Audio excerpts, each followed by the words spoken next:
Comienza la grabación nomás. Ahí César, gracias. Bendiciones entonces a todos. Estamos en la clase número 6 de Panorama Bíblico. Ya bendecimos a los hermanos que se están integrando. Ahí, mi hermano Juan, Señor le bendiga, Señor le guarde. Bendiciones. Y comencemos entonces, ya aprovechemos el tiempo. Vamos a ver entonces hoy día, clase 6, nos toca ver las cartas y los escritos de Juan, los escritos joánicos. Vamos a ver, digamos, a ver en tres partes, vamos a dividir el estudio del día de hoy. En primer lugar, vamos a ver todo lo que es cartas, vamos a mirar las características, la clasificación un poco. Tenemos 13 cartas del apóstol Pablo, la carta a los hebreos, que es anónima, y 7 cartas católicas.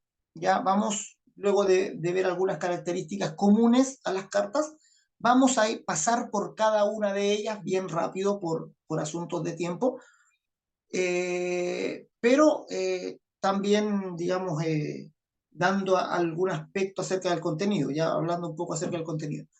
Como les digo, cada clase, si tienen alguna duda, alguna pregunta específica con respecto a algún punto de la carta, alguna cosa, digamos, ustedes tienen la libertad siempre de abrir el micrófono y preguntar, hacerla también por el chat, ya también sirve, vamos a tratar de estar atentos a también el chat. Ya mándenlo al chat común, ¿sí? Donde dice escribir para todos.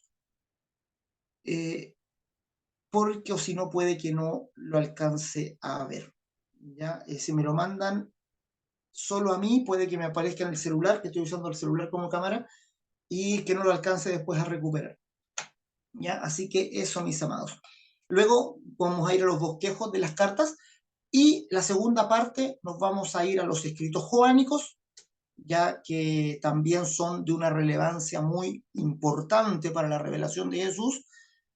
Vamos a ver ciertas consideraciones y luego a ver el contenido del Evangelio, de las 3 cartas de Juan y del libro de Apocalipsis, ya que voy a proponer una división del libro de Apocalipsis. Se han hecho muchas divisiones del libro de Apocalipsis. Ya yo les voy a proponer una hoy que es la que me hace más sentido personalmente, ¿ya? Así que vamos a ver, comencemos con las cartas, ya características de las cartas. Estas son características comunes ya a todas las cartas, tanto las cartas de Pablo como las que no son de Pablo. Primero, están escritas en una prosa discursiva, es decir, están escritas para ser escuchadas. Ya si tomamos en consideración el tiempo en que se escribieron, la mayoría de la gente no sabía leer, ya, o no tenía acceso a poder leer. Entonces las cartas se escribían como para ser escuchadas, como para que alguien las relatara y las personas de la comunidad la escucharan. De hecho, en la liturgia del culto cristiano del primer siglo se leían cartas, ya es decir, se tomaba la carta de Pablo, y la idea de la carta es leerla de principio a fin. ¿Ya? Hay algunas más largas, por ejemplo, como la Epístola a Romanos, que es difícil leerla de principio a fin, digamos, de una sola tirada, pero se diseñaron para eso. ¿Ya? La Epístola a los Romanos, si partimos con el capítulo 1, por lo menos deberíamos llegar al capítulo 3. ¿Ya? Si solo leemos el capítulo 1, nos quedamos a la mitad del argumento. ¿Ya? En el capítulo 3 cierra y le da sentido a lo que escribe en el capítulo 1 y el capítulo 2. ¿Ya? Incluso si leemos solo el capítulo 1, podemos encontrar ciertas contradicciones, cosas que Pablo dice, pero que las cierra en el capítulo 3, y si nos quedamos solo con el pasaje, entonces vamos a decir o pensar que Pablo dice algo contrario a lo que realmente quiere decir. ¿Ya? Eh, por ejemplo, en el capítulo 2 de Romanos, Pablo dice, porque no son los oidores de la ley los justificados ante Dios, sino los hacedores de la ley. Entonces podríamos pensar que Pablo está diciendo que las personas pueden justificarse por la ley siempre que la pongan en práctica. Ya no solo la escuchen, sino que la pongan en práctica. Y yo me he encontrado de repente personas que toman este versículo y lo enseñan como un versículo aislado. Pero este versículo es una preparación para lo que viene en el capítulo 3, donde Pablo deja muy claro que ninguno es justificado por la ley. Entonces, lo que Pablo está diciendo en el capítulo 2 es acusando a que todos los judíos están bajo el pecado, y por eso él dice, no son los oidores de la ley los justificados, sino los que hacen la ley. Pero luego continúa diciendo que nadie hace la ley y nadie ha podido hacer la ley. Entonces, tomar un versículo aislado o un capítulo aislado de una carta es muy complejo, ¿ya? Porque la carta tiene una continuidad argumentativa y en algún momento concluye y le da sentido a lo anterior. Ya pasa principalmente con Romanos o con Gálatas. ¿Ya? Así que la carta está diseñada para ser leída de principio a fin, para ser hablada, para ser oída, y está escrita en un contexto histórico particular. Ya está escrita en el contexto histórico del Imperio Romano. Había, ¿verdad? Los judíos estaban bajo esa realidad política de estar bajo el imperio, lo que traía ciertas ventajas y otras desventajas, y están escritas en una situación particular con objetivos particulares, y eso lo tenemos que entender muy bien. Las cartas son dirigidas a alguien, ¿ya? Y responden a cosas que estaban ocurriendo en ese momento, específicamente en ese momento. Y eso lo tenemos que tener muy en cuenta cuando leemos la carta, es como que nos estuviéramos metiendo en correspondencia ajena, diciéndolo de alguna parte, diciéndolo de algún modo. Pablo le escribe, por ejemplo, a Timoteo, y Pablo no espera que esa carta que él escribe a Timoteo luego la lean todos los otros creyentes. ¿Ya? Fue una cosa del deseo de Dios que quiso que ese documento se mantuviera, y ahora lo que Pablo le escribió a Timoteo nos ayuda a nosotros a crecer, pero lo que Pablo le escribe a Timoteo es para él, en ese tiempo. Y eso es lo que tenemos que tener presente también. Algunos toman algo que hay en una carta, que es algo particular para el destinatario, y lo hacen un dogma para toda la iglesia de todos los siglos. ¿Ya? Eso es muy delicado. ¿Por qué? Porque Pablo está apuntando a las necesidades concretas de cada destinatario de la carta, como cuando ustedes envían una carta, ¿ya? Y hacer un dogma universal de algo que se tiene que aplicar en un contexto es a veces complejo, ¿ya? Y a veces también caemos en ese error. ¿Ya? Fueron escritas en una situación particular, con objetivos bien particulares. Segunda de Tesalonicenses, por ejemplo, se escribe por un error de interpretación de la primera carta a los tesalonicenses. ¿Ya? Está escrita solo porque entendieron mal la primera carta. Todas las cartas siguen un formato similar, una apertura, un saludo, después un cuerpo donde se argumenta, hay distintos tipos de argumentos, enseñanzas, exhortaciones y una conclusión despedida que a veces incluye saludos. En el cuerpo, esto es característico de las cartas de Pablo, en el cuerpo se distinguen primero una primera parte de asuntos teológicos y una primera parte de asuntos teológicos y una segunda parte de asuntos, de aspectos prácticos, ya de la vida del creyente. Entonces podríamos decir, primero Pablo da los indicativos son aquello que apunta a Cristo, que nos enseña de Cristo, y en segundo lugar pone los imperativos, que es qué tenemos que hacer nosotros con eso de Cristo. ¿Ya? Siempre Pablo pone los indicativos antes de los imperativos. Es decir, siempre, nunca nos dice hagan esto en el aire. Ya siempre ese hagan está sobre la base de algo que Cristo es o algo que Cristo hizo. El indicativo siempre toma la delantera en las cartas de Pablo. Esas son como características bien generales, ya, de cada una de las cartas. Las cartas de Pablo son 13, ya están, las muestro acá, Romanos, 1 y 2 de Corintios, Gálatas, las que están con una C al ladito son las llamadas epístolas carcelarias, es decir, las que Pablo escribe desde la cárcel, estando preso. Gálatas, Efesios, Filipenses, Colosenses, primera y segunda de Tesalonicenses, primera y segunda de Timoteo, Tito y Filemón. Ya 4 cartas carcelarias, Efesios, Filipenses, Colosenses y Filemón, son las que Pablo escribe preso en Roma. Ya la semana pasada hablamos un poco de la vida de Pablo bien por encima, Y vimos que el libro de los Hechos habla de Pablo el viajero en primer lugar, y luego de Pablo el que está encarcelado en segundo lugar. Y se cree que Pablo, estando preso en Roma, escribe entonces estas epístolas carcelarias. La primera que escribe es Primera de Tesalonicenses, y la última que escribe es la segunda carta a Timoteo. Eso es en el orden cronológico que se cree de las cartas de Pablo. Hebreos, la dejé aparte, algunos la incluyen dentro de las epístolas de Pablo y dicen que son 14, pero la verdad es que Hebreos no se sabe si le escribió Pablo en realidad o no. Ya se desconoce la paternidad. ¿Por qué? Porque tiene un estilo muy distinto a las cartas de Pablo. Por ejemplo, para el autor de Hebreos el sacerdocio es sobre la ley. Pablo siempre habla de la ley primero y dice, cambió la ley, por tanto cambia el sacerdocio. Hebreos da la vuelta y Hebreos pone en primer lugar el sacerdocio. Para el autor de Hebreos, como cambia el sacerdocio, entonces cambia la ley. Ya es un poco cambia la causa y el efecto.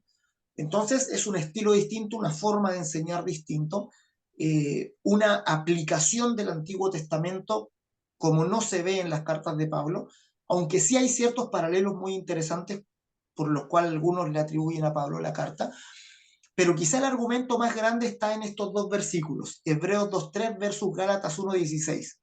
Ya, Hebreos 2.3, el autor de Hebreos reconoce a ser un creyente de segunda generación. ¿Ya? En Hebreos 2.3, el autor de Hebreos dice, la cual siendo anunciada primeramente por el Señor, no fue confirmada por los que oyeron. Es decir, el autor de Hebreos dice, primero esto lo predicó Jesús a cierto grupo de personas y luego ese grupo lo predicó a nosotros. O sea, es un creyente que afirma no haber escuchado directamente a Jesús, sino a los que lo escucharon. ¿Ya? Sin embargo, Pablo, en Gálatas 1.16, él defiende su ministerio diciendo, yo recibí directamente del Señor Jesús la revelación. ¿Ya? No la recibe de ningún hombre. Incluso él dice que cuando fue y se encontró con los discípulos, tampoco ellos le enseñaron algo que él no supiera, sino que el Señor le revela directamente y cuando él se encuentra, compara lo que él predicaba con lo que predicaban los apóstoles y no encuentran diferencias mayores y ahí es donde lo encaminan para que él se dedique a predicar a los gentiles. Esta quizá es la mayor diferencia por la cual creo personalmente que no es Pablo el autor de la carta a los hebreos. Ireneo pensaba o dio la hipótesis de que podía ser Apolos, el autor de la carta a los hebreos, y hay otros más que han dado distintas opiniones de quién pudo haber sido. Por la descripción de Apolos, ya hecha por Pablo, me llama mucho la atención esa posición. Ya Apolos era un muy buen conocedor, era natural de Alejandría, conocedor de las escrituras y dice que discutía públicamente con los judíos en las plazas. Entonces era alguien que conocía muy bien el Antiguo Testamento y coincide perfectamente con el autor de Hebreos, que tiene un conocimiento del Antiguo Testamento, pero fenomenal, ¿ya? Y la forma en que trabaja la tipología, ya es maravillosa la carta a los Hebreos. Y luego vienen 7 cartas que se llaman cartas católicas o universales, ¿ya? Católico no viene de que sea de la Iglesia Católica Romana, ¿ya? Sino que son cartas No sé si universales. subió hasta la cocina o está en el baño. Ahí sí, ahí sí. Sé que está haciendo alguna pregunta, me imagino.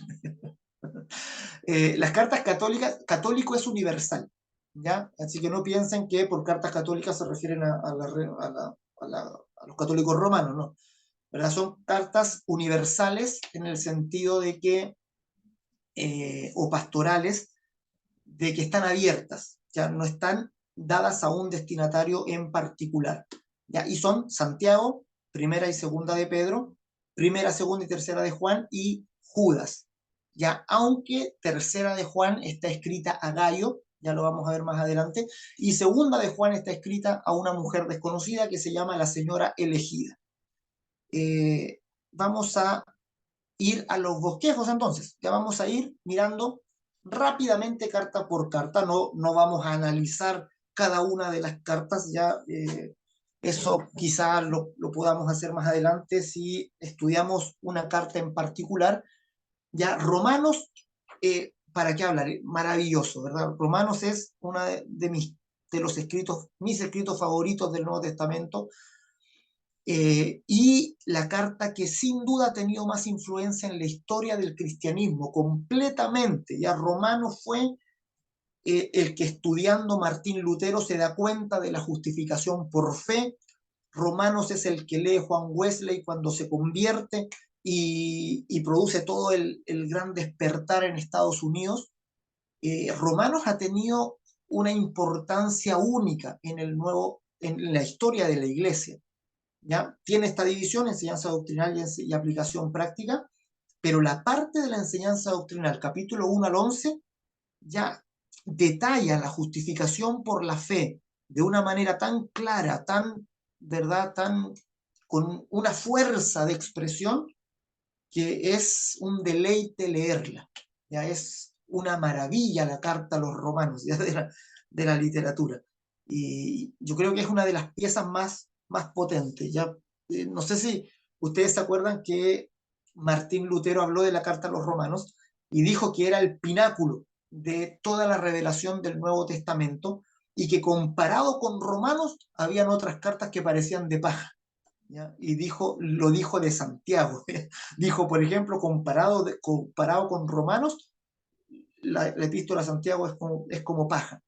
Y entonces algunos critican a Lutero por haber, ¿verdad?, hecho esta comparación, pero la verdad es que Romanos es un monumento, ¿ya?, a la revelación del Nuevo Testamento y a cómo se entiende la fe.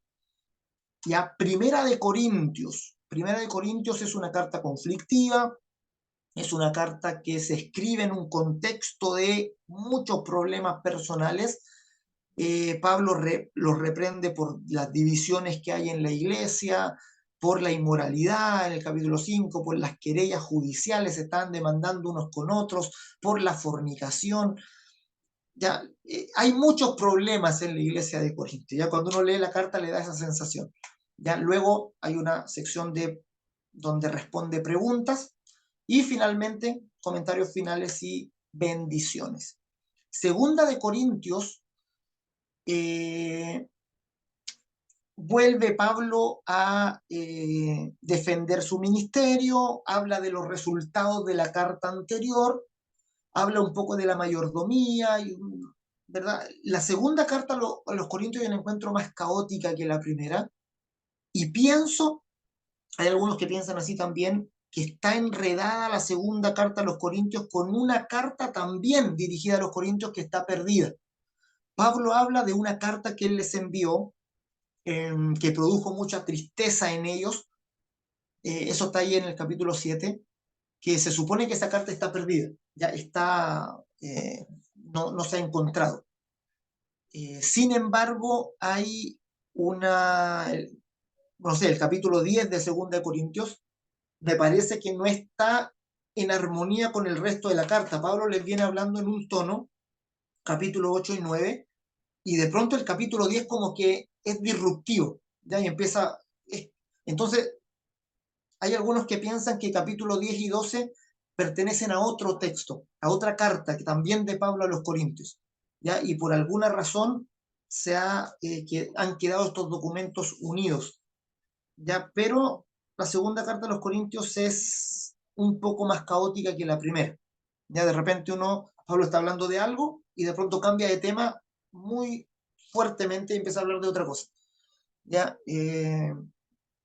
Pero eso, ya son las dos cartas a una iglesia en conflicto, una iglesia con problemas, una iglesia que desprecia el apostolado de Pablo, y Pablo les exhorta. Es una carta exhortativa, ya primariamente exhortativa. Acordémonos, lo vimos la semana pasada, Corinto está acá, en el sector de Macedonia y Acaya, donde Pablo va en su segundo viaje misionero, cuando tiene que desviarse, ¿se acuerdan que iba a ir a Asia Menor? Y se desvía por un sueño y se va a Macedonia y Acaya, y aquí entonces está la iglesia de los Corintios, junto con la iglesia de Tesalónica, cerquita con la iglesia de Filipos, también que están más al norte. Primera y segunda de Corintios, ¿ya? Esas son. Gálatas. Gálatas es otra maravilla de la literatura que junto con Romanos forman como una unidad. ¿Ya? Se le ha llamado a Gálatas la carta magna de la libertad cristiana. Ya les voy a poner algunos versículos claves de las cartas aquí, y el versículo clave claramente de Gálatas es Gálatas 5:1. ¿Ya? Manténganse firmes en la libertad con que Cristo les hizo libres y no vuelvan al yugo de esclavitud. Gálatas estaba siendo asediada por un grupo judaizante que quería que los gálatas volvieran digamos, a los ritos y a las fiestas judías, y entonces Pablo envía esta carta que es como una bomba, ¿verdad? Es muy fuerte en sus expresiones, es la única, digamos, de los escritos de Pablo donde Pablo dice, Gálatas insensatos, o sea, ¿cómo son tan tontos? Les está diciendo. ¿Ya? Habiendo comenzado por el Espíritu, van a terminar ahora en la carne. Habiendo empezado con confianza en la gracia de Cristo, ahora se vuelven a esclavizar de cosas de la carne. Es una carta contra el legalismo, es una carta contra la esclavitud legalista que siempre ha estado ahí atentando en contra de la iglesia. Y creo que, aunque está la carta a los Gálatas, la iglesia no se alcanza, no se termina de librar del legalismo. Ya continuamente nos volvemos a caer en prácticas legalistas y a descansar en ellas. Así que Gálatas siempre es viento fresco, es como abrir la ventana, leer Gálatas, ¿verdad? Y que entre aire nuevo para recordarnos que somos libres en Cristo. Y a recordarnos que oír por fe es mucho mejor, ¿verdad?, que someterse a leyes humanas. ¿Ya? Oír con fe transforma nuestro espíritu, ¿ya? Y descansar en la palabra del Señor. Gálatas, ¿ya? Efesios. ¿Qué se les viene a la mente cuando hablamos de Efesios? Hay estas cosas particulares en Efesios. Efesios se parece mucho a otra carta que es Colosenses. Y habla principalmente, yo creo que el tema de Efesios es el nuevo hombre. En Efesios aparece la expresión de una nueva humanidad. En el capítulo 2 Pablo habla de un nuevo hombre, haciendo de, tanto de judíos como gentiles, una nueva creación, un nuevo hombre. En el capítulo 4 cómo anda, cómo camina este nuevo hombre. Y en el capítulo 6, ¿verdad? Un capítulo clásico muy conocido acerca de cómo lucha este nuevo hombre. No tenemos lucha contra carne y sangre, sino contra principados, potestades, contra gobernadores, ¿verdad? Y contra huestes de maldad en regiones celestes. Por tanto, pónganse toda la armadura de Dios, y Pablo nos muestra el evangelio mirado con la forma de una armadura. Es el evangelio ilustrado en forma de armadura, como que uno se la instala.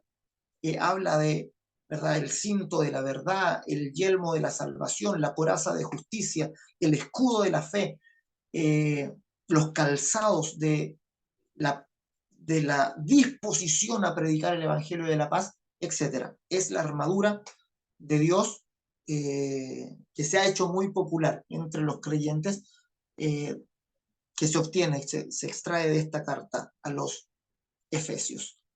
Filipenses, epístola carcelaria, pero se le llama la epístola del gozo, ya la epístola de la alegría.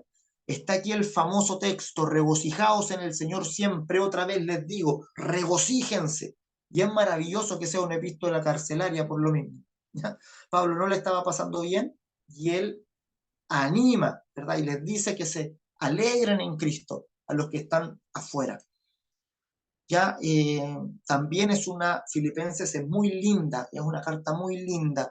No, Pablo tiene libertad para expresarse. ¿Por qué? Porque en Filipos no existen los problemas que hay, por ejemplo, en Corinto, y por eso Pablo puede también ser más libre. Es una carta muy a personas muy amadas, ¿ya? Por tanto, también es una carta muy emotiva, ¿ya? Cuando uno la lee. Claramente la exhortación es a mantenerse firmes en el Señor frente a cualquier tipo de circunstancia adversa. Ya, Filipenses. Colosenses, una carta hermana de la carta a los Efesios, ya, son muy parecidas. Hay incluso hasta expresiones que son iguales en Éfeso, a la carta a los Efesios y en Colosenses. Y nos habla de la obra de Cristo. Hay también una advertencia en contra de las falsas enseñanzas y también la nueva vida en Cristo. Verso clave, Colosenses 2 del 9 al 10, hablándonos de Cristo, en él habita corporalmente toda la plenitud de la deidad y ustedes están completos en él, ya que él es la cabeza de todo principado y potestad. Ya, una maravilla también la epístola a los Colosenses. Primera de Tesalonicenses, la primera carta escrita por Pablo cronológicamente, donde le habla a una iglesia que se funda en un contexto de persecución. ¿Ya? La iglesia de los tesalonicenses es fundada en contra, digamos, de la voluntad de los judíos de Tesalónica. Recuerden que de Tesalónica Pablo tiene que arrancar, ¿ya? Porque tiene que arrancar hacia Berea, porque los judíos quieren apedrearlo, y se levanta la iglesia en medio de una persecución muy grande. Y por eso Pablo les escribe para darles esperanza, para mostrarles la venida del Señor. Es una carta que habla de la venida de Cristo. Ya aquí tenemos el verso clave: porque el Señor mismo con voz de mando, con voz de arcángel y con trompeta de Dios descenderá del cielo y los muertos en Cristo resucitarán primero. Es una carta escatológica, nos habla de la venida del Señor, y algunos piensan que el apóstol Pablo en su etapa más temprana tenía más presente la venida del Señor que en sus últimas cartas. ¿Ya? Algunos tratan de ver esa evolución en el pensamiento de Pablo y piensan que por eso Pablo, la primera carta que escribe, que es a Tesalónica, él enfatiza mucho en la venida del Señor. ¿Ya? Y no lo hace así en las cartas más, cuando ya es más anciano, cuando ya está en una edad más avanzada. Algunos dicen que tenía como más presente la venida del Señor o pensaba que era más inminente. ¿Ya? Pero es una carta escatológica. Segunda de Tesalonicenses es, podríamos decir, una corrección a un malentendido que produce la primera carta. Ya cuando les habla de la venida del Señor y se lee la carta en Tesalónica, algunos comenzaron a decir que Cristo ya había resucitado, que Cristo ya había venido inclusive. Entonces Pablo corrige y les dice: miren, no es tan pronto como es como que dijeran, no es tan pronto como parece que dije. Es decir, Pablo les habla de la inminencia de la venida del Señor en Primera de Tesalonicenses, pero luego en la segunda dice: miren, pero no vendrá sino hasta que venga primero la apostasía y se manifieste el hombre de pecado. Y es decir, faltan algunas cosas que se cumplan antes de la venida del Señor, así que estén firmes, solamente permanezcan, solamente ahí mantengan ahí su fe hasta la venida del Señor. ¿Ya? Y no crean, ¿verdad?, a toda palabra. Por eso el verso que es 2.15 dice: hermanos, estén firmes y conserven, retengan la enseñanza que recibieron, ya sea por palabra o por carta. ¿Ya? Es, podríamos decir, una corrección de primera de Tesalonicenses. Primera y segunda de Timoteo son cartas pastorales, son cartas de Pablo a su discípulo. Hay dos discípulos a los que Pablo escribe y que tenemos esas cartas. Uno es Timoteo y el otro es Tito. Timoteo queda por un tiempo en Éfeso y Tito queda en la isla de Creta. Ya son muy distintas las cartas porque al parecer eran de muy distinto carácter Timoteo con Tito. Ya podemos un poco percibir el carácter de Timoteo por cómo Pablo le escribe. Por ejemplo, le dice: mira, ninguno tome un poco tu juventud, ten fuerza, ten verdad, agallas, ten valentía, predica a tiempo, fuera de tiempo, ordena a la iglesia de esta manera, ¿verdad? Le da recomendaciones sobre la lista de las viudas, por ejemplo, sobre aquellos que quieren ser pastores, le da como un listado de cómo deben ser. Es decir, trata de ayudarle en el ministerio, trata de enfocarlo en lo importante, le advierte que tenga cuidado, ¿verdad? De ciertas cosas, que tenga cuidado de sí mismo, de lo que enseña, que se dedique a la enseñanza, etcétera. Son consejos, ya de un padre espiritual a un hijo espiritual, a un hijo amado. ¿Ya? Primera y segunda de Timoteo. Hay incluso una recomendación con respecto a los dolores de estómago que al parecer Timoteo sufría constantemente. ¿Ya? Y le dice, mira, no uses agua, sino que usa vino por causa de tus frecuentes dolores de estómago. Es decir, llega hasta ese nivel de recomendarle cosas médicas, digamos, de alguna manera. ¿Verdad? Por eso les dije, todas las cartas están escritas con un propósito. Ya ninguno va a tomar ese versículo y decir, no, desde ahora ya no tomo más agua, tomo solo vino, porque aquí la Biblia dice, ¿verdad? Que no, eso se lo escribe Pablo a Timoteo. Ya no se puede tomar como mandamiento para como para toda la iglesia o como algo general. ¿Ya? Según de Timoteo, mira, fíjense cómo le dice, que prediques la palabra, que instes a tiempo y fuera de tiempo, redarguye, reprende, exhorta con toda paciencia y doctrina. Ánimo para el pastor Timoteo que está en ese momento en Éfeso pastoreando. ¿Ya? Primera, segunda Timoteo, Tito es el otro discípulo de Pablo a quien deja en la isla de Creta pastoreando, y aquí es muy distinto cómo le escribe a Timoteo que cómo le escribe a Tito. Es decir, Tito parece que tiene un carácter más fuerte, es alguien que soporta más y por eso lo manda a Creta. En Creta parece que la cosa es muy complicada, ¿ya? Es muy difícil.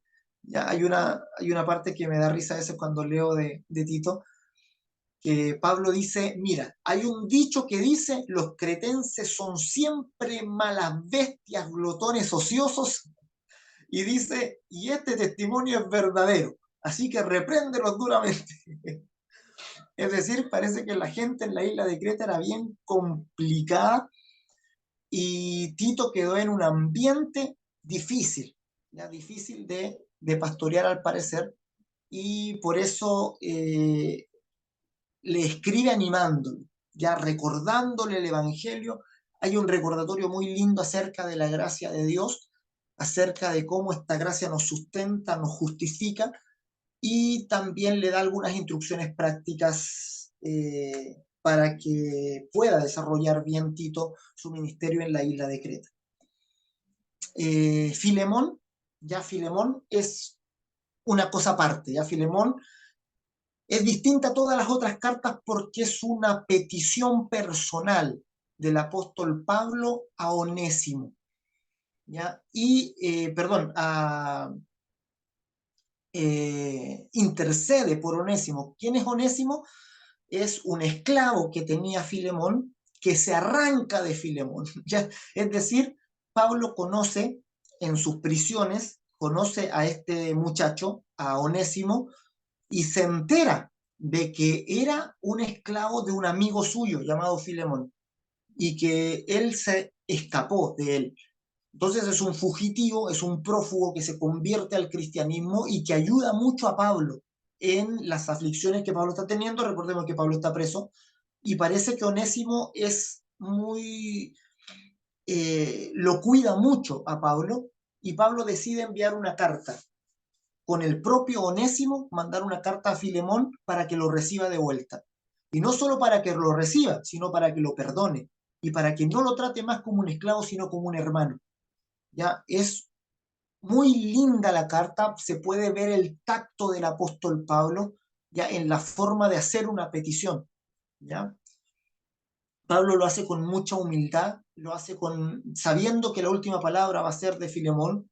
Sin embargo, él dice, mira, me atrevo a pedírtelo, ¿ya? Me atrevo a pedírtelo porque yo sé que te he hecho bien, yo sé que, ¿verdad? Te he guiado en el Evangelio y que por eso, ¿verdad? Es como tu deber, ¿ya? Responder a esto que te estoy pidiendo de alguna manera. Entonces se ve mucho la forma de tratar que tenía Pablo, que, que también tiene mucha sensibilidad, mucho tacto para hablarle a Filemón y pedirle que reciba de nuevo a Onésimo, ¿ya? Que lo reciba de vuelta y lo perdone. Ya, la carta a los hebreos. La carta a los hebreos también es distinta a todas las cartas de Pablo porque es un tratado. La carta de hebreos es como un tratado teológico. Eso es como un tratado de tipología, eh, de cristología, podríamos decir, de cristología tipológica. ¿Ya? Muestra muchos puentes entre el Antiguo y el Nuevo Testamento. Muestra a Cristo como Melquisedec. El tema es la superioridad de Cristo. Ese es el gran tema de Hebreos. Nos muestra que Cristo es superior a los ángeles, que Cristo es superior a Moisés, superior al sacerdocio del Antiguo Testamento, ya superior a todo lo que había en el primer pacto. ¿Ya? Ese es el fin de Hebreos, mostrar que Cristo es superior a todo lo que hay y que el pacto en Cristo es mucho mayor al primer pacto. Ya desde el primer capítulo del primer verso hace la diferencia entre los dos pactos. Dice Dios, habiendo hablado de muchas maneras, muchas veces y de muchas maneras, en otro tiempo a los padres por los profetas, ahora nos ha hablado por medio del Hijo, a quien constituyó heredero de todo y por quien asimismo hizo el universo. Es decir, hay dos palabras. Comienza Hebreos diciendo que hay dos voces. Dios, habiendo hablado muchas veces y de muchas maneras en otro tiempo a los padres por los profetas, esa es la primera voz, una voz a los padres, una voz que dieron los profetas, todo eso se refiere al primer pacto. Ya, sin embargo, ahora, ¿verdad? Ahí está claro el contraste, en otro tiempo versus ahora. Ya, habló en otro tiempo a los padres por los profetas, ahora nos ha hablado por medio del Hijo. ¿Ya? Y toda la carta va a tratar de demostrar que esta palabra del Hijo es tanto más fuerte, más potente, más profunda, más excelente que la palabra que se dio mediante los profetas. ¿Ya? Eso es Hebreos. Santiago. Santiago es también una carta universal, no tiene un destinatario fijo, y Santiago viene a tratar de corregir ciertas malas prácticas de la iglesia, ¿ya? O sea, para eso escribe Santiago. Principalmente aquellos que tomaban la gracia de Dios predicada por Pablo y la mal aplicaban. Es decir, pensaban que como Pablo hablaba de la gracia, entonces podían vivir como quisieran. ¿Ya? Entonces no necesitaban mostrar ningún tipo de fruto. Entonces, ¿verdad? Podían seguir con su vida, ya o pensaban que un creyente podía seguir centrado en este mundo, en las cosas de este mundo, solamente diciendo sí creo en el Señor. Entonces ahí es una confrontación de Santiago frente a ese tipo de creyentes, diciéndole, mira, muéstrame tu fe sin obras y yo te muestro mi fe por mis obras, porque sin obras la fe está muerta. ¿Ya? Esa es finalmente lo que viene a hacer Santiago, un poco equilibrar una mala práctica que se dio por un mal entendimiento de la predicación de Pablo. ¿Ya? Porque Pablo nunca predica eso. O sea, él nunca dice, mira, la gracia te sirve como para que tú puedas vivir de una forma, ¿verdad?, totalmente contraria al Evangelio y aprovecharte para después, o puedas tratar mal a la gente como se te ocurra, o puedas pecar como se te ocurra. Ya, la gracia no es para eso. ¿Ya? Y Pablo lo deja claro. Sin embargo, aunque lo deja claro, por ejemplo, en el capítulo 6 de Romanos, donde Pablo pregunta, ¿pecaremos para que abunde la gracia? Y Pablo dice, en ninguna manera, porque aquello que destruimos, ¿cómo lo vamos a volver después a edificar? Entonces, claramente no es eso que predicó Pablo a lo que se opone Santiago, sino que algunos tratan de echar a pelear a Santiago con Pablo, pero están de acuerdo los dos. Lo que está atacando Santiago es una mala práctica producto de un aprovechamiento de lo que Pablo está diciendo, ¿verdad? El mismo Pedro dice, los inconstantes tuercen las escrituras para hacer que digan lo que ellos quieren que digan. ¿Ya? Primera y segunda de Pedro, También son cartas abiertas, universales, del apóstol Pedro, principalmente a dar ánimo en medio del sufrimiento, ¿ya? Y exhortación también, o advertencia en contra de los falsos maestros. ¿Ya? Eso es primera y segunda de Pedro. Y las cartas de Juan, como les dije, la primera es abierta, son cartas muy cortas. La primera es más larga, es un tratado que habla mucho acerca del amor, de la obediencia que produce ese amor y de la vida eterna en Cristo. Y la segunda y la tercera son muy cortitas, ya son cartas de un capítulo. La segunda de Juan está escrita a la señora elegida y a sus hijos, que no sabemos de quién se trata, de quién se trata. Y la tercera de Juan está también destinada a un cierto gallo, que tampoco sabemos quién es, ¿ya? Pero es más que nada saludos, intenciones de visitarlo, le habla de ciertas personas, por ejemplo, de Diótrefes, que se opone a la verdad, o de Demetrio, que es muy buen muchacho, ¿verdad? Que todos lo conocen en la verdad, etcétera, ¿ya? Son cosas bien particulares. Primera y segunda y tercera de Juan. Judas también no es Judas el que traiciona a Jesús quien la escribe, obviamente, sino Judas el hermano del Señor, ¿ya? Es otro Judas. Y también es una carta que intenta dar ánimo en momentos de crisis, ánimo en momentos de persecución, ya que busca dar fuerza y trata de transmitir fe en momentos difíciles. Ya es la carta de Judas. ¿Ya? Eso es digamos, un paseo rápido, un, un vuelo por lo que son las cartas en la Biblia. Y ahora nos vamos a ir a los escritos de Juan, o a los considerados escritos de Juan. Ya vamos a ver que hay un tema ahí muy importante con respecto a la autoría. Ya primero consideraciones y luego nos vamos a ir al contenido. Las cartas, o sea, los escritos de Juan que son considerados tradicionalmente escritos por Juan son el Evangelio, el cuarto Evangelio, primera, segunda y tercera de Juan, y el libro de Apocalipsis. Consideraciones. El Evangelio en primer lugar. El Evangelio es una composición distinta a los tres sinópticos, escrita después de los tres sinópticos. Algunos fechan la autoría del Evangelio cerca del año 90, entre el 80 y el 90, e incluso algunos autores liberales lo datan para mucho después, ya 150, más allá, pero la mayoría coincide en que está entre el año 80 y 90. ¿Ya? Es profundamente espiritual, tiene conceptos que no están en los sinópticos desarrollados todavía, y muestra la divinidad de Cristo en todo su esplendor. Hay temas, ¿verdad?, que Juan trabaja en forma de imágenes muy potentes. Ya tenemos, por ejemplo, el tema de la luz. En todo el Evangelio de Juan nos habla acerca de la luz. El tema del agua aparece también en todo el Evangelio de Juan, mostrado en distintas imágenes. Ya el agua del bautismo, ¿verdad? Hay imágenes con respecto al Antiguo Testamento, la serpiente, por ejemplo, la serpiente de bronce de Moisés en el capítulo 3, la figura del pastor en el capítulo 10, ¿verdad? Hay muchas figuras que traen a nuestra memoria imágenes muy potentes, y generalmente por eso se cree que Juan es el mismo autor de Apocalipsis, porque trabaja con imágenes ya en el Evangelio, ya con imágenes potentes, sacadas de la Escritura. Sobre su autoría, ¿verdad? Nos queda muy claro que el Evangelio está escrito por Juan el Apóstol. Ya fíjense lo que dice Juan 21, 24 y 25, lo voy a leer.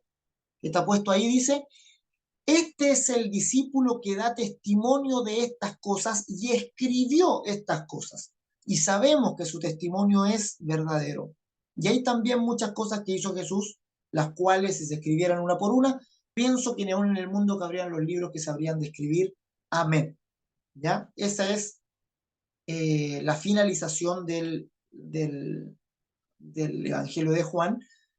Y fíjense que él dice, habla de este discípulo que se recuesta al lado de Jesús, que se recuesta en su pecho. Ya, esa es una figura preciosa, ya porque ya en el capítulo 1 de Juan, él dice que Jesús está en el seno del Padre y por eso le da a conocer. Y él mismo, después, adelante en el Evangelio, en la última cena, él mismo aparece recostado sobre el pecho de Jesús y también eso le da, digamos, la autoridad para darlo a conocer. Así como Cristo está en el seno del Padre y lo da a conocer, así Juan está en el seno de Cristo y lo da a conocer. ¿Ya? Entonces la autoría para mí no está en duda del Evangelio. ¿Ya? Este pasaje, el mismo Juan dice, y ese discípulo, ese que estaba al lado de Jesús, es el que da testimonio de estas cosas y sabemos que su testimonio es verdadero. Obviamente hay algunos que dudan de la autoría de Juan, del cuarto evangelio, pero yo creo que este pasaje es bien claro, y ahí deberíamos tomarlo en cuenta como para afirmar que Juan el apóstol, el seguidor de Jesús, es el autor del evangelio, por lo menos del evangelio. ¿Ya? Las cartas, primera, segunda y tercera de Juan, ahí hay un problema con la autoría. ¿Ya? Y aquí nadie mete las manos al fuego porque realmente fuera Juan el apóstol quien las escribió. ¿Ya? Ahí vamos a ver el porqué. Ya vamos a ver una cita de Eusebio donde habla de dos Juanes. ¿Ya? Ese es el drama. ¿Ya? Y bueno, el Apocalipsis costó que entrara en el canon, se discutió mucho acerca de la canonicidad del libro de Apocalipsis. ¿Se acuerdan en la primera clase que vimos de Panorama Bíblico? Hablamos de que los libros son canónicos y lo que hace la Iglesia es afirmar o descubrir que los libros son canónicos. El Apocalipsis fue el más difícil que entrar en el canon. ¿Ya? Incluso está Dionisio, que era obispo de Alejandría, que era un discípulo de Orígenes, que estaba totalmente en contra de que Apocalipsis estuviera en el canon. ¿Ya? Por obvias razones, ¿verdad? Apocalipsis es difícil de leer. ¿Ya? Yo sé que alguna vez han intentado leer Apocalipsis, ¿verdad? Pero interpretar las figuras del Apocalipsis es complejo, ¿ya? Complejo por decirlo menos. Entonces, algunos no pensaban que fuera bueno que estuviera en el canon. Finalmente entra y yo pienso que es un muy buen libro si se mira correctamente. Es un libro que nos habla mucho de adoración, ¿verdad? Nos revela el reino del cielo y nos da imágenes preciosas para afirmar nuestra esperanza en la resurrección de los muertos.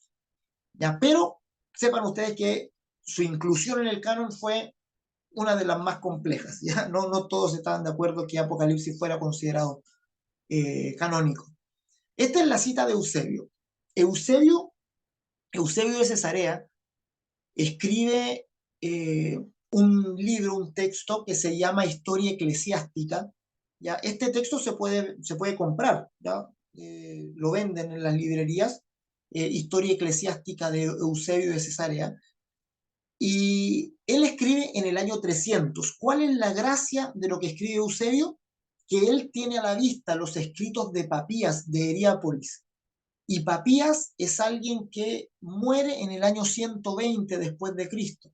Es decir, es alguien muy cercano a los apóstoles, alguien muy cercano, es como la segunda generación después de los apóstoles. Él es Papías. Y cuando Eusebio escribe, cita a Papías porque tiene sus textos. Después los textos de Papías se perdieron y se mantienen los de Eusebio. ¿Ya? Pero la gracia de Eusebio es que cita a Papías y ahí tenemos a alguien muy cercano a la composición de los textos. Y fíjense, en Historia Eclesiástica, lo que dice Eusebio, ya habla de Juan, fíjense, dice, y si se daba el caso de venir alguno de los que habían seguido a los ancianos, yo trataba de discernir los discursos de los ancianos. ¿Qué había dicho Andrés? ¿Qué Pedro? ¿Qué Felipe? ¿Qué Tomás o Santiago? ¿O qué Juan? ¿O Mateo? ¿O cualquier otro de los discípulos del Señor? Ahí está hablando de que esos discípulos del Señor escribieron. Y está Juan puesto ahí, ¿verdad? Ahí se habla del discípulo. Habla de Juan. Y luego dice, Igualmente, lo que dice Aristión, que no sabemos quién es, y el anciano Juan, discípulos del Señor. Entonces, Eusebio de Cesarea dice que Juan escribió y también escribió otro que se llama el anciano Juan. ¿Ya? Algunos traducen como presbítero Juan, Juan el presbítero, Juan el anciano. Y digamos, ¿por qué se hace la comparación? Porque las cartas de Juan, las dos últimas, segunda y tercera de Juan, están firmadas por el anciano. ¿Ya? Y dice, el anciano a la señora elegida, dice la segunda de Juan. Y tercera de Juan dice, el anciano a Gayo. Entonces, es muy probable que las cartas de Juan no hayan sido escritas por Juan, el discípulo, el apóstol, sino por este otro anciano Juan, que aparece aquí en Historia Eclesiástica, que de todas maneras, según los estudios que se han hecho, es un discípulo de Juan el apóstol, y que seguramente forma parte, algunos piensan, que en Éfeso se formó una comunidad joánica. Es decir, que en la ciudad de Éfeso había todo un grupo que tomó las enseñanzas de Juan y se discutían ahí, y que en ese contexto, en esa comunidad joánica, nace todo el concepto del logos, de la luz del mundo que viene del verbo que se encarna. Ahí se habría originado este himno introductorio que está en el primer capítulo del Evangelio de Juan, y era un grupo con una reflexión más profunda que el resto de las ciudades. ¿Ya? Y como les digo, hay eruditos que afirman de que esta comunidad joánica existió y que finalmente el libro de Apocalipsis también nace dentro de esta comunidad, o es finalmente compuesto por toda la comunidad, aunque Juan fue quien tuvo las revelaciones. ¿Ya? Entonces, también por eso en Apocalipsis está la duda si fue Juan o fue este anciano Juan o fue la comunidad de Juan la que le dio la forma final. Ya ahí no está bien claro. ¿Ya?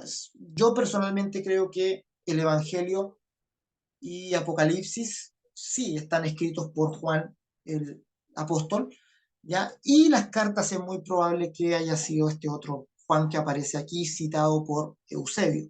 ¿Ya? Lamentablemente no hay más de dónde sacar como para concluir. ¿Ya? Pero es la discusión que existe en torno a la autoría de estos libros. Vamos a ver el contenido del Evangelio de Juan. Fíjense, aquí lo puse, los 21 capítulos del Evangelio de Juan y más o menos qué dice cada uno. Ya yo soy un fan del Evangelio de Juan totalmente, así que esto no lo, este esquema no lo hice para este curso, ya lo tomé, lo tenía hecho de antes. Y este esquema yo lo quise hacer porque me quise memorizar qué decía cada capítulo del Evangelio de Juan. Así que les puede servir a ustedes. ¿Ya? Úsenlo a discreción, sin pedirme permiso, úsenlo, imprímanlo, memorícenlo, ¿ya? Pero la idea es ver qué dice cada uno de los capítulos. Si se fijan, en rojo están las señales de Jesús, que están dentro de los primeros 12 capítulos. A esa sección del Evangelio de Juan se le llama el libro de los signos, el libro de las señales, los primeros 12 capítulos del Evangelio de Juan. Y también están ahí escritos en azul los yo soy de Jesús. Ya Jesús, hay 7 yo soy en el Evangelio. Yo soy el pan de vida, yo soy la luz del mundo, yo soy el buen pastor, yo soy la puerta, yo soy la resurrección y la vida, yo soy el camino, la verdad y la vida, yo soy la vid verdadera. Son los 7 yo soy del Evangelio de Juan. Y señales también tenemos 7 señales, más una post-resurrección, una pesca milagrosa en el capítulo 21, lo que completan entonces 8 señales en el Evangelio de Juan. Aquí tengo otro esquema de Juan, que también lo hice con anterioridad a este curso, y abajo están los capítulos, y es un poco el resumen del ministerio de Jesús. Ya aparece, fíjense que la mayoría parte en Perea, aquí en la Transjordania. Perea es una ciudad que está al otro lado del Jordán. y parte aquí en el encuentro con Juan el Bautista. Luego se centra en Galilea, en Caná de Galilea, donde convierte el agua en vino, y luego se centra en Judea, capítulo 2 y 3. Luego vuelve a Caná de Galilea, aquí se encuentra con la samaritana, hace la sanidad del hijo del noble, vuelve a Judea, vuelve a Galilea, donde alimenta a los 5.000, luego vuelve a Judea y aquí se queda para el resto del libro, desde el capítulo 7 en adelante. Ya todo ocurre en Judea. Los tres sinópticos centran la atención en Galilea, en el ministerio de Jesús en Galilea. El Evangelio de Juan centra su atención en el ministerio en Judea, en las inmediaciones del templo en Jerusalén. Ya aquí hay un breve paso de nuevo por Perea. Sin embargo, sigue en Judea hasta la muerte de Jesús. Y el último capítulo, donde Jesús ya está resucitado, se desarrolla en el lago, en el Tiberíades, ¿ya? En el lago donde se le aparece a Pedro en la playa, ¿ya? Ahí en Galilea. Termina en Galilea con el capítulo 21, aunque hay quienes dicen que el capítulo 21 de Juan es un agregado posterior y que el Evangelio en sí termina en el capítulo 20, con el propósito del libro, en el 20:31. ¿Ya? Y porque parece, si uno va leyendo, esto parece un final. Sin embargo, luego hay otro capítulo donde habla de la aparición en la playa, la restauración de Pedro. Pedro me ama, sí, Señor, tú sabes que te amo, etc. Y ahí vuelve a terminar el libro. Entonces hay algunos que dicen que esto es un agregado posterior, otros dicen que no, que es parte integral del libro. Ya, personalmente encuentro que es un capítulo, el 21, muy edificante. Así que si fue un agregado posterior, fue un muy buen agregado posterior. eh, muestra, ¿verdad?, el acercamiento que tiene Jesús a ese discípulo que había fallado. Finalmente, vamos al libro de Apocalipsis y el libro de Apocalipsis es muy complicado, y les quiero mostrar este esquemita. Vamos a comentarlo un poquito, porque este es, según, ¿verdad?, mi mirada, digamos, una disposición del libro que le da bastante sentido. Con respecto a la interpretación de Apocalipsis, está la posición preterista, que dice que todo lo que Apocalipsis dice está en el pasado, y está la posición futurista, que dice que todo lo que el Apocalipsis muestra está en el futuro, ¿ya? Sin embargo, hay una posición intermedia, que yo creo que es la más equilibrada, que dicen que el libro de Apocalipsis finalmente nos muestra toda la historia de la redención, es decir, nos muestra la obra de Cristo en primer lugar y cómo la iglesia debe enfrentar todas las dificultades que vienen producto de la obra de Jesús y de ser redimidos. Entonces yo veo, por lo menos, que del 1 al 11 hay una sección en Apocalipsis. Es como un inicio y un término. Y luego el 12 como que comienza, como que resetea y comienza de nuevo. Del 12 hasta el 22. ¿Ya? Y veo el mismo patrón del 1 al 11 que del 12 al 22. Y por eso yo creo que son dos miradas diferentes, ¿ya?, de la misma realidad, que un poco nos muestran desde arriba toda la historia de la iglesia. ¿Ya? Es decir, aquí vámonos al capítulo 1 de Apocalipsis. Aquí arriba tenemos la visión introductoria, que es donde se le presenta a Cristo resucitado a este Juan que está desterrado en Patmos. Es maravillosa esta visión, donde lo ve en medio de los candeleros, ¿verdad? Y está la voz que le habla. Luego vienen los mensajes a las iglesias, en el capítulo 2 y 3, a las 7 iglesias del Asia Menor. Entonces, en esta primera sección tenemos el mensaje de Cristo resucitado. Luego, del 4 al 7, está parte con la adoración en el cielo, nos muestra que todo el cielo adora completamente, toda la creación adora al Señor. Luego está el Cordero en el trono con un rollo en la mano. El rollo tiene 7 sellos. No se encuentra nadie digno de abrir los sellos hasta que viene un Cordero como inmolado que toma el rollo y comienza a abrir los sellos. Y cuando comienza a abrir los sellos, entonces tenemos todo, digamos, lo que afecta y lo que ha afectado a la iglesia en toda su historia. Hay falsos cristos y falsos profetas, hay guerras, hay hambres, hay muertes. Ya esos son los 4 primeros sellos que se conocen como los 4 jinetes del Apocalipsis. Ya, porque los 4 primeros sellos Juan ve caballos, ya jinetes en caballos. Primero ve un caballo blanco, que se refiere a un falso Cristo, luego viene el de la guerra, luego el del hambre, luego el de la muerte. Luego vienen, ¿verdad?, las almas debajo del altar, vienen distintos a medida que va abriendo los sellos, y el séptimo sello abre 7 trompetas, que es, las 7 trompetas son el juicio al poder temporal. Primero entonces, en los sellos tenemos el gobierno del poder temporal, y luego en las trompetas tenemos ese juicio al poder temporal. Es decir, el poder temporal, podríamos decir, afecta a la iglesia, hace que ataca a la iglesia, pero finalmente en el futuro viene un juicio a ese poder temporal y libra a la iglesia de toda esa aflicción que el poder temporal ejerce sobre la iglesia. Apocalipsis se escribe en un tiempo de persecución y se escribe para una iglesia bajo persecución.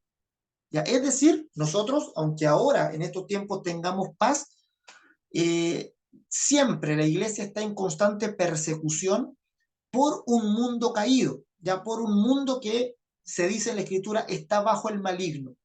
Por tanto, Apocalipsis nos muestra primero el mensaje de Jesús, luego el gobierno del poder temporal, que en este caso llega a su clímax con los sellos, y luego el juicio al poder temporal que viene con las trompetas. Cada trompeta que se toca es un apocalipsis, ¿ya? Algo, ¿verdad?, terrible que ocurre, que se contaminan las aguas, que cae un meteorito, etc. Es el juicio al poder temporal. Y termina, fíjense, esta sección, Apocalipsis 11:15, diciendo: los reinos del mundo han venido a ser de nuestro Señor y de su Cristo, y Él reinará por los siglos de los siglos. Eso es una finalización, ¿verdad? Completa un ciclo. Va desde Cristo hasta el final de los tiempos. Y luego el capítulo 12 comienza de nuevo con la visión de la encarnación de Jesús. Una mujer y un dragón. La mujer va a dar a luz un hijo varón que va a regir las naciones con vara de hierro, y el dragón quiere eliminar a ese hijo en cuanto nazca. Es decir, otra vez se nos muestra ahora la encarnación de Jesús, figuradas en estas escenas de la mujer vestida de sol, y del dragón que quiere eliminar a este niño. Luego del capítulo 13 comienza de nuevo a detallar el gobierno del poder temporal, igual como lo hizo con los sellos en la primera sección, ahora lo hace con bestias.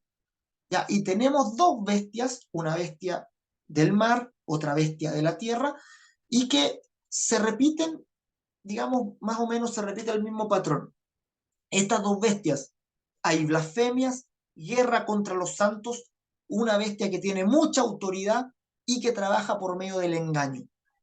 ¿Ya? Luego hay una ciega, una vendimia y viene el juicio al poder temporal. Es decir, viene nuevamente por las 7 copas, juicio al poder temporal que termina con la condenación total y final a Babilonia, que es 17, el capítulo 17 y 18. El juicio de Babilonia es el juicio del poder temporal, del poder de este mundo, del reino de Satanás, ¿ya? Y de sus huestes. Hay un juicio de Dios contra este poder y una liberación y una victoria final de la iglesia. La victoria final de la iglesia está desde el capítulo 19 al 22. Comienza con muchas alabanzas en el cielo, con los 1000 años de juicio contra Satanás, que es encerrado y aprisionado. Finalmente Satanás sale de su prisión, no dura mucho tiempo, es lanzado al lago de fuego que arde con azufre, Juan luego tiene la visión de la nueva Jerusalén, que él dice desciende ataviada como una esposa para su esposo, y finalmente la frase maravillosa del verso 22, he aquí vengo pronto y mi galardón conmigo. ¿Ya? Ese es el mensaje precioso del libro de Apocalipsis. Entonces, digamos, en dos secciones muy bien definidas, Apocalipsis nos muestra la venida de Cristo, la esperanza de la venida de Cristo, el gobierno del poder temporal, el juicio al poder temporal y la victoria final de la iglesia. ¿Ya? Y en medio de todo ese panorama, la alabanza al nombre de Jesús es una constante en cada uno de los capítulos. ¿Ya? Como les digo, este libro, esto es como lo esencial, lo que hay que rescatar, la iglesia triunfa finalmente, y lamentablemente muchos cristianos en vez de tomar esto, que es lo más importante, se pone a pelear entre sí, la tribulación es antes o después de la venida de Cristo, hay posiciones pretribulacionales, posttribulacionales, premilenialistas, postmilenialistas, etcétera. ¿Ya? Por si me preguntan a mí, mi posición personal es que eh, viene el Señor en primer lugar antes del milenio, luego de la venida de Cristo vienen 1000 años de gobierno de Cristo en la tierra, ¿ya? Y cumplidos esos 1000 años, entonces viene una segunda resurrección, tal como dice Apocalipsis 21. Ya también creo que esa gran tribulación que aparece ahí viene después del rapto de la iglesia. Ya vendría siendo una posición premilenialista. ¿Ya? Pero eso lo podemos discutir después, ¿ya? O cuando nos concentremos en el libro de Apocalipsis o en la escatología. ¿Ya? De todas formas, hay unos estudios que he subido que están en YouTube ahí, por si quieren escucharlos, acerca de este tema. ¿Ya? Hay un video en YouTube que se llama Una mirada hacia el futuro, escatología bíblica. ¿Ya? Así se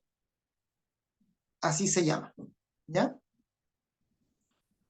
Ya, sí, esto se los voy a enviar en PPT, y las últimas dos láminas, como dice ahí mi hermano Erwin, voy a tratar de enviárselas en mejor calidad también.